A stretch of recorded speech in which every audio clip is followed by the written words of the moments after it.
The future of the closed Wichita Falls Railroad Museum is now in the hands of the Wichita Falls City Council. Some local residents are planning to plead their case as to why the museum should be restored and reopened too. They're going to do that tomorrow at the City Council meeting. Markeisha Jackson's been following this for us. So Markeisha, many in the community are in favor of saving the museum.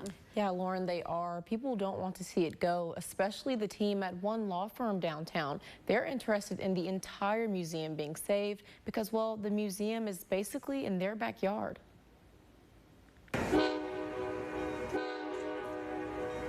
For years, the Wichita Falls Railroad Museum showcased many pieces of railroad history and cars. But after closing in 2020, its once roaring history has come to a stop. But many residents say they are hoping it can gain steam again. And it's very much worth saving. It's part of our history. You know, people used to come to the building that we now own and buy a ticket, you know, right there and get on a train from here.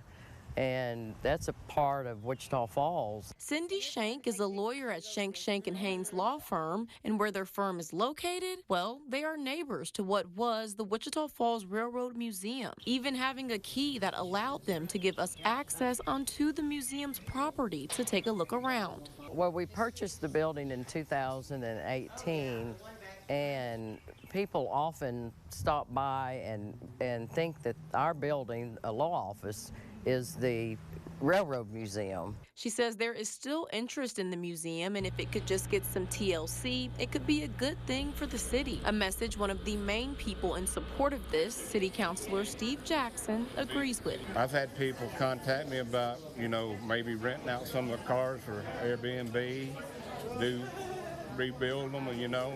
People could spend the night in one or have dinner in one, you know. That would be great. Jackson even organized meetings for a Save the Railroad group, working on a plan to present to council to save what's left of the museum. It's my understanding that some of these trains date back as far as World War II. Well, that's deep in the heart of our history and needs to be preserved. Now everyone waits to see what the next chapter for this museum will look like.